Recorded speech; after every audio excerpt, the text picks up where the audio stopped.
We are often asked if Dr. Judy's PEA is ultramicronized. The answer is no. You may have read or heard that PEA must be ultramicronized to be effective. That's not really true. The science is not clear and, by the way, might be biased.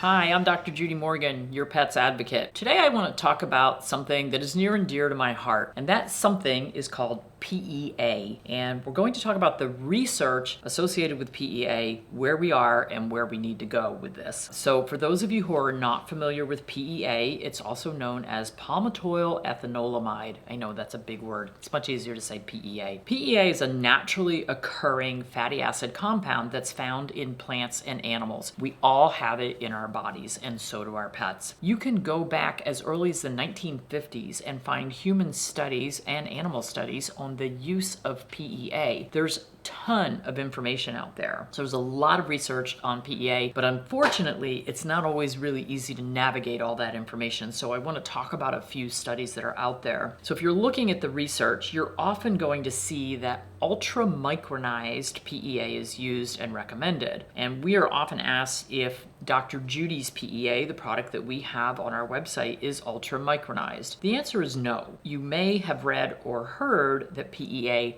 must be ultramicronized to be effective. That's not really true. The science is not clear and, by the way, might be biased. So we're going to talk about a few research studies. There are different formulations of PEA available. There's pure or non-micronized, micronized, and ultramicronized. Micronization is the process of using air jet milling to reduce the particle size and increase the total surface area available for gastrointestinal absorption. So it's basically the same product. It's just a matter of whether it's been blasted to break up the particles and make them smaller. So at least one company holds a patent on its ultramicronization process. Other companies are continuing to research and develop novel methods to increase the bioavailability and absorption of PEA. Do we really know if this is necessary? Well, let's see what the research says. There are a few issues with the current body of research on PEA. First, different formulations have not been compared. So a lot of these studies use one formulation, and a lot of the studies don't say whether they are using micronized, ultramicronized, or pure PEA. For a lot of those studies, we don't know. In a review article called Palmitoylethanolamide for the Treatment of Pain, Pharmacokinetics, Safety, and Efficacy, published in the British Journal of Clinical Pharmacology in 2016, the authors concluded that there are no head-to-head clinical comparisons of unmicronized versus micronized formulations of PEA. So remember, this is 2016, not that long ago. Evidence for superiority of one formulation over the other is currently lacking. No head-to-head clinical comparisons. In 2023, so more recent, an article published in Psychiatry and Clinical Neurosciences raised several issues with the current body of research on PEA. They mentioned the same review article from 2016 and state not much has changed. Quote, studies providing head-to-head comparison of different PEA formulations are still lacking, and therefore it can be debated which is the formulation of choice, end quote. They go on to say that,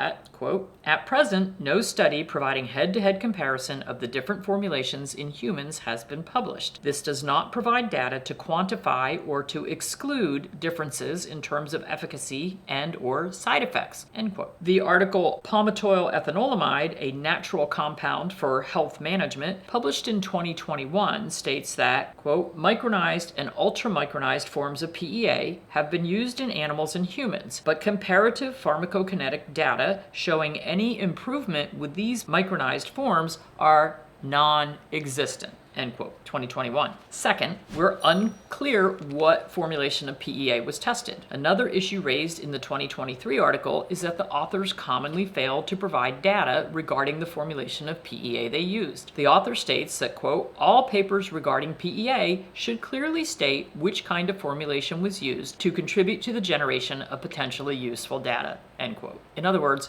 we don't know. Third, conflict of interest. And this is a big one in all pharmaceutical studies. In 2016, a letter to the editor of the journal Pain was written to express concerns related to the scientific content and methodology of a recently published article. The author of the letter is a director of a company that produces a pure, non-micronized PEA product. The article being discussed was funded by a company that produces a patented ultramicronized PEA product and is the patent holder of a patent on an ultramicronization method for PEA. The author states, quote, "There are fundamental problems with this article, all related to the key scientific question. Are the results reported dependent on the use of PEA or the use of ultramicronized PEA? They didn't compare the two. The product used in the study was a branded name for a specific PEA formulation marketed by the company that funded this study. It is unclear to the reader that the product is a branded name of a patented PEA formulation. The study did not use an active control, like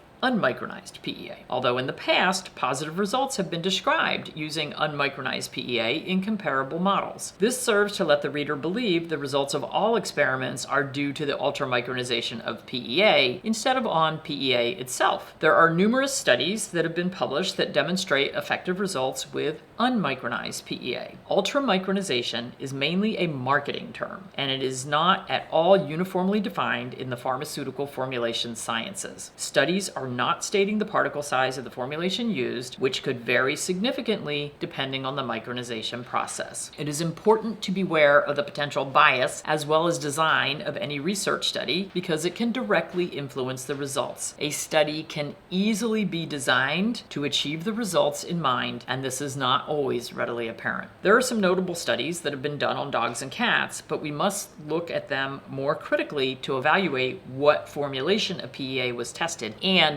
who funded the research. A study was published in Veterinary Dermatology in 2001 that investigated an analog of PEA called PLR120 in cats with eosinophilic granuloma. The conclusion of the pilot study was that PLR120 might be a useful drug for the treatment of eosinophilic granuloma and eosinophilic plaque. This study was partially funded by a company that manufactures a PEA product. They do note that a double-blind, placebo-controlled study is necessary to confirm the data and determine the most effective dosage. In a randomized, double-blinded placebo study on canine atopic dermatitis, the oral administration of 15 milligrams per kilogram per day of PEA was responsible for a statistically significant reduction in canine atopic dermatitis extent and severity index, the CATIES 04 scores. So basically, allergies symptoms were much better. It is not clear what formulation of PEA was used in the study, but one of the authors works for a company that manufactures PEA. But we don't know. Micronized, ultramicronized,